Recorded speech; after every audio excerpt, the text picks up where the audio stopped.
सौन्दर्य प्रतियोगिता होइन, अब विवेकको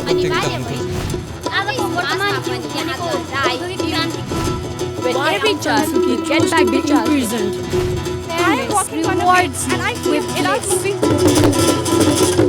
Namaste. Welcome to Nepal's Top 7 Debaters 2013, produced by Today's Youth Asia.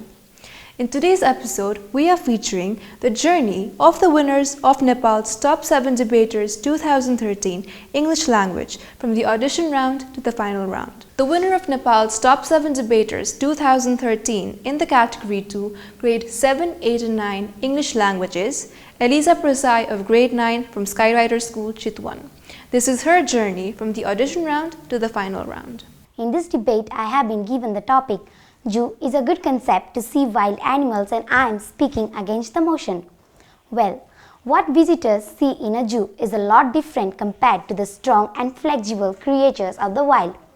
Here, I mean to say that animals that are meant to be in the wild should be there, roaming freely in the wild, but we greedy humans polluted the earth and stole most of their habitat. I feel that animals should not be stuck or crammed up in the zoos. Rather, they should be given opportunity to enjoy the natural surrounding. The surrounding created by the nature is indeed the best surrounding for the animals. Similarly, zoos are also miserable places for the animals. Zoos cannot provide the space animals have in the wild. According to CAPS, Captive Animal Protection, animals like tigers and lions have around 18,000 times less space in the zoos than they have in the wild. Similarly, when an animal is kept in the zoo, its natural characteristics are gradually lost. For instance, a lion kept in the zoo can no more kill its prey, a deer in the jungle. Food and space are not only the affected parts of zoo life of animals, there are also other parts. International Zoo News also tells us that lions in the zoos spend more than 48% of their time in pacing, which is one of the behavioral problems. Moreover, Sunday Times also tells that animals like tigers are killed in the zoo for their beautiful skin. I would like to say that keeping animals in the zoo violates the animals' rights too. So it is not simply justifiable to lock the animals in the zoo and limit their life like that. When we hear that innocent humans have been kept in the prison, we feel that human rights is being violated. But when we see with our own eyes that innocent animals have been locked in the zoo, why can't we simply think that animal rights is being violated? In my opinion, animals are to be kept in protected parks such as national parks and wildlife reserves where they can enjoy their life freely. To sum up, I would like to tell that zoos are responsible for animal cruelty and they can never be a good concept to see wild animals. Thank you. Nepali language should be used as the medium for teaching in all schools of Nepal. One of the basic principles of education theory is that students learn better and faster when they are taught through their mother tongue. Teaching a child through his or her mother tongue is a means of self-identification and socialization. In context of Nepalese classroom, we can find linguistic diversity. Talking about the necessity of introducing Nepali medium of instruction in those classrooms, the main reason is to unite the people of linguistic diversity under one umbrella through a common mother tongue. Likewise, the easiest language to learn for the Nepali learners is the language which they hear frequently at home, the Nepali language. When the children who do not even hear a smattering of English at their home are taught English at the first year of their schooling, their entire learning is impaired. Kids end up learning by rote, not by practically understanding the things. Teaching other subjects like math, science and history through English is even more disastrous in this context. Well, nowadays the parents of the children also think that their children's bright future is assured if they are able to send their children to English medium schools. English medium schools are rated as first class schools, whereas Nepali medium of schools are rated as second class schools. Therefore, Nepali medium of instruction is also required to satisfy and feed the ego and status feeling of parents that they are spending their fortunes on the education of their children on English. My opponent may argue by saying that English language should be developed because it has a market in the international arena. But I would like to ask a question to my opponent. When you give priority only to English language, will you go to museum to find out the script of your native language? Therefore, I conclude with a strong theory that Nepali language must be emphasized in the classrooms of Nepal in order to promote a learner-friendly environment to address the linguistic diversity and to preserve our mother tongue and to preserve our history. Thank you. Mothers should stay at home and look after their children. Mothers who stay at home can ensure their children the best possible start in life. Some of the early childhood development experts believe that there is no substitute for the consistency and nurturing provided by the mothers to the children. Research studies also show that parenting of the mothers remains the greatest influence in children's physical, mental, emotional as well as social development. Children inherently need their mothers. No other care provider can guarantee the safety, security, love and education of the child like that of mothers. Children are naturally attached to their mother for the fulfillment of their requirements like breastfeeding and so on. Some of the early child development experts say that mothers are really required for the overall development of the children. My fellow opponent in this context may argue by saying that mothers should work outside the home to tackle the financial problem of the family. But what I would like to tell to my opponent is that working mothers never make good mothers as their focus is distracted. They are simply money-minded. Stay-at-home mothers are responsible to teach positive qualities to her children like love, kindness, patience, tolerance, forgiveness and whatnot. Mothers are simply regarded as the first teacher of the children. Stay-at-home mothers can also keep an eye on each and every activities of her children and correct their mistakes. Latest research have shown that working women in Britain just spend 81 minutes each day with their children. Interaction between mother and child just for 81 minutes. Is it enough for the overall development of the child?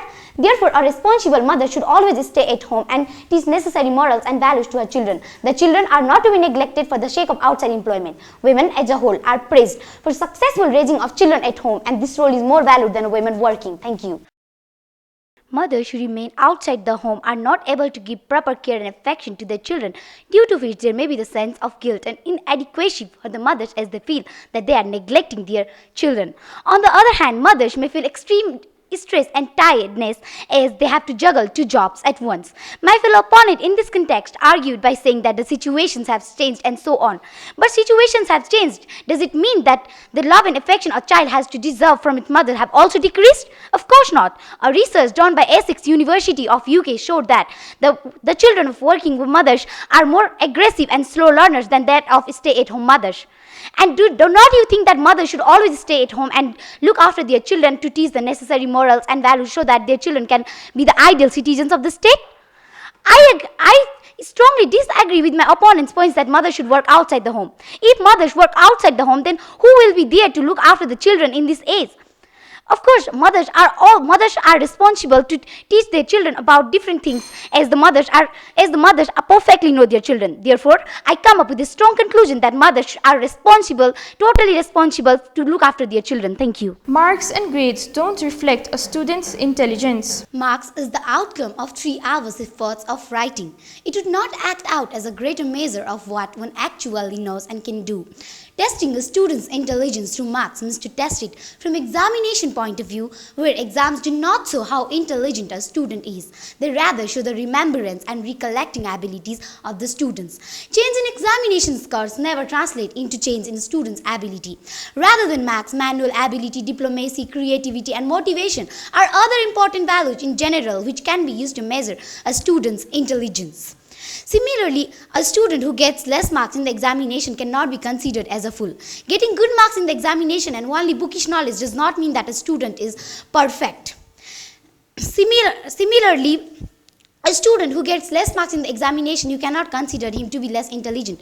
There are some students who are extremely good at writing, but there are also some students who have knowledge but cannot express it in paper, so they score less marks. But it is usually seen that when this type of students come in the professional scenario, they are more successful. Let me talk about Pushpa Basnet at first. The whole world knows Pushpa Basnet now as she was awarded with the CNN Hero of the Year Award 2013. Well, Pushpa Basnet always used to pass with grace marks in her student life. And can any of you present here tell me that Pushpa Basnet is not intelligent? Similarly, Albert Einstein, the greatest physicist ever, also used to pass with grace marks in his examination. Though he used to pass with grace marks in his examination and did not score good during his examination, he is now considered as the most intelligent one. Benjamin Franklin, the famous American, felt arithmetic as a boy and did not score good during his examination. Yet he grew up to serve his nation as a statesman, leader and scientist. Isaac Newton, a lackluster student, graduated at Trinity College in Cambridge without any sorts of honors and distinction. Sir Winston Churchill was famously at the bottom of his class, and former President George W. Bush was a solid C grade student during his first year in Yale. If these people were evaluated by their marks, they would be the most stupid ones, not the most intelligent one. You yourself are a student, and I'd like to ask a question to my opponents. You are given 3 hours to solve examination paper in the classroom, examination hall. And do you yourself think that whatever you are able to express within 3 hours can determine how intelligent you are? My fellow opponent argued by saying that marks show the intelligence of the students, it shows how dynamic students are, and so on. But maybe a student gets good marks during his examination by cheating, or maybe a student gets less marks in this examination, even due to reasons such as family quarrels, sickness, and so on. In that case, are you going to say that the student who gets less marks is not intelligent and the student who gets more marks is intelligent? Of course not. Getting intelligence is a part of new thoughts, abilities, ideas, and creativity, not a part of getting good marks. Even the students who are good at extracurricular activities like painting, dancing, drawing, etc. can also be considered as intelligence. Highest scoring students are not able to deal with some practical task. And what's there in scoring marks without having any sorts of practical knowledge? Therefore, I want to tell that marks and grades really do not reflect a student's intelligence. Thank you. ELIZA, I like your enthusiasm. Thank you, sir. Very powerful presentation, I would say. You're clear in your content. At the same time, what was missing at the end is you did not sum it well. For me, it was more like listening to an essay being read out rather than a debate, because you also have to consider the fact that you have your counter debaters right there. So you need to have, as a third speaker, you need to have counter arguments, which was kind of missing in your entire content. Your research is very good. You made some amazing examples that I was hoping would come out in today's topic. All the best. Let's see what happens. Thank you, sir. Very well done. I thought that your confidence got better as you went into your speech. In the beginning, it was a little bit hard to understand what you were saying, but as you got into it, your enunciation was much better. And I also liked that you started very calm, and then as your speech went on, you got very passionate, and I thought that was a very strong presentation. Sometimes I felt like your arms were moving for no purpose, but a lot of times you had good arm gestures. Your transitions were clear. I liked the language that you used.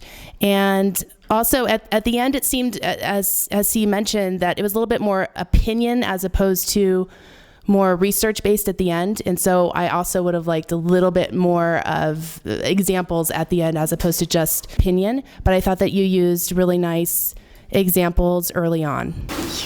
ELIZA, well done. That was very good. I really like the musicality of your voice and the variation of your tone. It makes you very engaging to listen to. Again, a little bit like Narisha, though. Don't feel the need, to cram too much in there and to move too quickly. Okay. Sometimes Mozart was accused of having too many notes. You've got good notes. Let's make sure that we can hear them and appreciate them. I really liked your examples. That was very smart. When you have two people from America to mention Benjamin Franklin. I liked your examples. Well done. Thank you. Student studies whole the year and gives examination at the end of the year.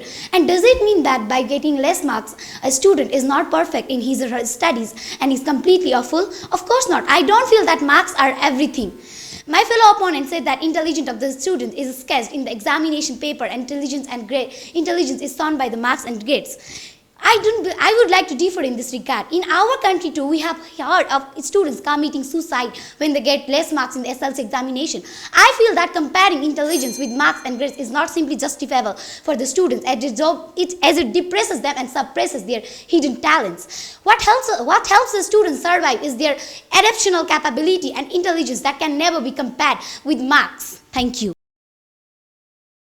Today, I think it was kind of clear that with one of the debater whom we all agreed upon, and the second finalist, we kind of struggled a bit because it's difficult to pick from the three of yours presentation today. You had very similar presentation, yet we have to agree on one finalist as the second finalist, and we've decided to take ELIZA PRASAI for the final. Corruption is the only cause of country's failure. Corruption to a country's system is similar to a virus to a computer system. A virus damages the working mechanism of a computer system, and corruption also damages the whole country's working mechanism. Well, corruption is like a communicable disease whose symptoms can be seen throughout the world. Although corruption is a worldwide evil phenomenon, it's particularly damaging to developing countries with fragile economies, and nobody present here can obviously deny the fact that corruption is the only cause for a country's failure in economic, social, and political aspects. Corruption is the misuse of public goods by public officials for private purposes. Corruption adversely affects not only the economic efficiency and equity, but also the democratic exercise and the essence of public moral and morality that may ultimately decide whether a country can succeed in its struggle for development and nation building. Corruption adversely affects each and every sectors of the country. Well, my fellow opponent, here you may argue by saying that corruption is one of the 1,000 causes of a country's failure. But I say that corruption is the root cause of country's failure, and when the root cause is maintained, then the other causes are automatically maintained. Because of corruption, civil service has become demoralized, politicized, and to some extent criminalized, disabling it to perform functions it is expected to. Corruption threatens a country's economic and social development and limits its ability to achieve Millennium Development Goals as proposed by the UNO. Taking an example, my fellow opponent, you may say that the other causes like malnutrition, poverty, unemployment, illiteracy, and even brain drain are causes of the country's failure. But what if the country is able to utilize its corrupted money in these sectors for the improvement of these sectors? Why would we have to face the problems of poverty, unemployment, and brain drain if the country is able to utilize its corrupted budget in these sectors? Again, you may say that population growth is a cause of country's failure. If population growth is a cause of country's failure, then why is our country still lagging behind in development, although the population growth rate of our country is reduced to 1.7% from 2.24%? And if population growth would be a cause of country's failure, why would the developed countries like United States of America take the people of Nepal to their countries in the name of DB lotteries and so on? The countries of Switzerland, France, and Norway have a greater population than Nepal, but they are still more developed than Nepal. Why? It is because in those countries there is much more lesser corruption than in Nepal. Even the countries of Africa like Somalia and Uganda have failed to introduce good governance due to corruption. Nepal is not an exception in this regard. In Nepal, corruption ranges from giving and taking bribes, illegal laws in construction sectors, damaging the government documents, preparation of false government documents, altering the results of public examination, public vehicle registration crime, revenue leakage, and power cut, and so on. And these all are the various forms of corruption, and they are corruption and the only cause of country's failure. The CPI score of Nepal, according to the Transparency International in 2012, was 27 out of 100, and that of New Zealand was 90 out of 100. New Zealand is not as supported as Nepal in terms of natural resources, though New Zealand is much more developed than Nepal. Why? It's because in New Zealand there is much lesser corruption than in Nepal. Corruption has adversely affected each and every sectors of the country and each and every level of the society, let that be local level or even the central level. In our country too, we have not been able to form new constitution because the legislature were also badly affected by corruption. According to CIAA, the Anti-Corruption Agency of Nepal, the total number of anti-corruption cases filed against the government officials in Nepal during the time period of 2009 to 2010 was 2009 to 2010 was 4,925. Now tell me, my fellow opponent, when the people who are responsible to handle the administration and the country themselves are corrupt, how can we imagine the sound development and prosperity of the nation? When corruption is institutionalized, as in the case of Nepal, there is a general breakdown of all regulatory and supervisory mechanism. Corruption erodes the institutional capacity of government, siphons the resources, disregards the procedures, and buys and sells the public offices. It is responsible to emerge out other serious problems, damage the monetary system of the country, and damage all the infrastructure of development of the country, making it the ultimate cause of country's failure. Thank you. My fellow opponent, you said that the problems of malnutrition, illiteracy, and HIV/AIDS are more important than the problem of corruption. Then let me ask you a question. If these problems were more important than the problem of corruption, why did the people like Ramdev and why did the people like Anna Hazare keep a fast on to death to end the problem of corruption? They should have kept a fast on to death to end the problem of malnutrition, to end the problem of HIV/AIDS, and so on. And you said that corruption also prevails in the US, and even US is more developed. While the states like California and New York do not make up all USA. In USA, every 1% out of 6% lives in poverty, and that poverty is resulted from corruption. You said that there are many problems for causing a country's failure, but I say that these all problems are the result of corruption. We cannot even imagine the independent judiciary, rule of law, and good governance in presence of corruption. And in presence of corruption, success of a country in presence of corruption, it's something like that we could never achieve. Thank you. This goes for both of you, that so far, this debate has been the best performance from your side in the entire series. So I congratulate both of you for that. It's a difficult topic for a grade 9 student, and I think you have done a fairly good justice to the topic so far. I wish you luck for the second round. One thing in debate is, when you're debating in the English language, you don't ask too many questions. Asking questions does not help. You have to answer the questions, because do you expect us judges to answer all your questions? No. Thank you, sir. I kind of had a shock when you started off, because you were talking so fast and very loud and almost a little bit angry, which it didn't scare me completely, but slightly. I think there's a general problem in Nepal that fantasy is often killed by a very militant schooling. That is not your fault. This topic is difficult compared to your age. But to me, it seemed a little bit too studied. It seemed too acted. I had problems convincing myself that this topic really means something to you. It was very clear for both of you that you have studied and you have used time on practicing how to present and be in front of us. I think I would have liked to hear you both on a more personal topic. That would have been nice.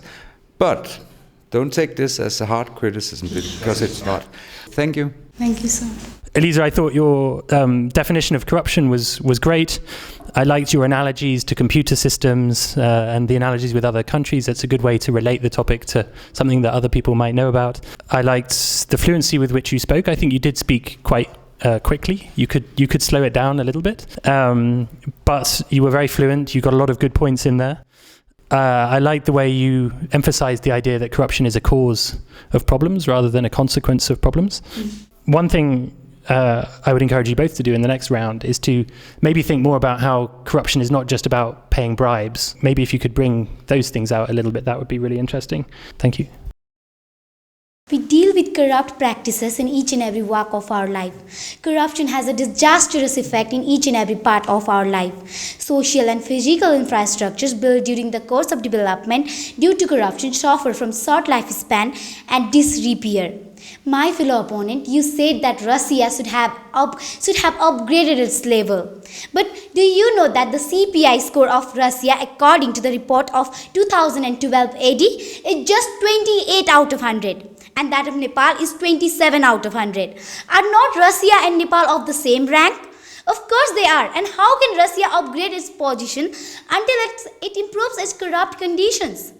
Well, you talked about civil war, tribal war, and so on. But let me ask you, why do these wars happen? They happen due to the unequal distribution of public resources. And the unequal distribution of public resources are ultimately caused due to corruption. And if we are able to remove the corruption, then there will be equal distribution of resources, leading not any civil wars and any sorts of war in the country. Well, now you then say that malnutrition can be a cause of country's failure, poverty can be a cause of country's failure, unemployment can be a cause of country's failure. But how can you say that poverty, unemployment and malnutrition can be a cause of country's failure? Does not the country need to spend budget to solve these problems? Definitely the country needs, and the country spends too. But the money that is allocated for solving these problems never reach to the targeted sectors due to corruption. The newly built school is mismanaged after a couple of weeks. The newly built road is damaged after a couple of months. The newly built hospital is totally mismanaged after a couple of weeks. Why does this happen? Because of corruption, because of corrupt practices prevailing in those places. And when there are such corrupt practices everywhere, then how can you imagine the development of the nation? How can you imagine the success of the nation when there are corrupt practices hampering each and every political, economical and social sectors of the country? Thank you. There was a bombarding in Japan in Hiroshima and Nagasaki. Okay, I agree. But if Japan would be a corrupt country like Nepal, would it be able to maintain the same status as it has maintained today? Of course not. Do you have the question of my answer, Shaluja? And development projects of a country suffer a lot due to corruption. Let me give you an example. Arun third hydroelectricity project of our country is not yet completed due to corruption. The problem of power cut we are facing is due to corruption. And you talked about Ethiopia. Ethiopia is a corrupt country and its CPI score is just 8. And if it's able to maintain its position in the corruption perception index, then it's sure that it will develop. And Somalia also has its CPI score 8. And you may say that famine attacks Somalia frequently, so famine can be a cause of Somalia's failure. But if the government tries to solve the problem of famine by utilizing its corrupt budget and by utilizing its country's resources without any sorts of corruption, then why cannot Somalia march ahead itself in development?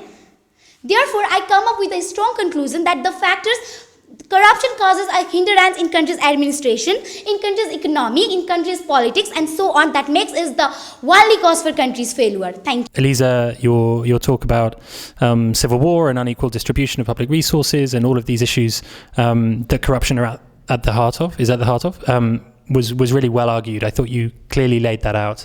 It was slower than before, which was good. You still definitely tried to pack as much as you could in, but that was great. I thought you both lingered for a little bit too long on the index and where countries are on the index, which is relevant, but I don't think was at the core of the argument. And neither of you mentioned the private sector. You talked generally about how this relates to the government, but there's also a lot of corruption in the private sector, and it would have been good to hear a little bit about that. And you also, I think, both talked about it very much as a technical issue, when actually it's an emotional issue and it's a political issue, and I'd love to have heard a little bit more about that. But overall, I thought you were fantastic. The presentation was great, and you both got much better as it went along. So well done. ELIZA, I think you had an indignation that seemed much more real this time.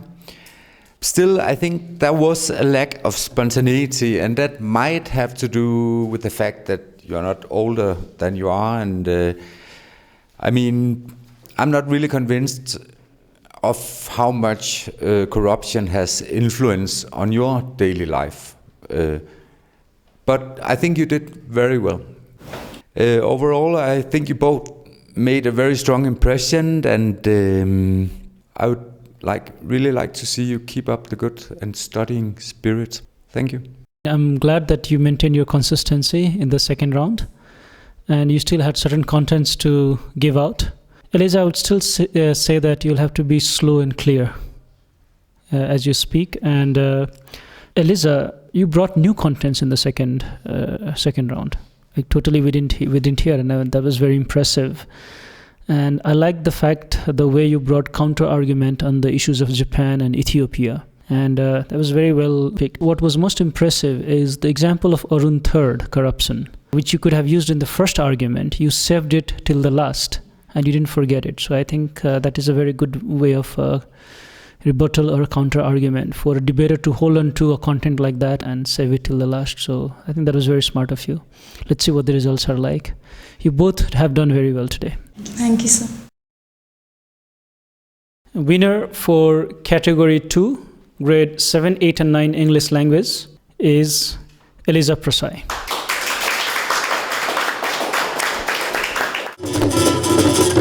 With this, we have come to the end of today's program. We will be back soon with Nepal's Top 7 Debaters 2014. If you are a student studying between grade 7 to bachelor's level, you can apply for Nepal's Top 7 Debaters 2014. The application submissions are now open. You can call the TYA office at 4257-250 or email us at utya@gmail.com. Till then, namaste.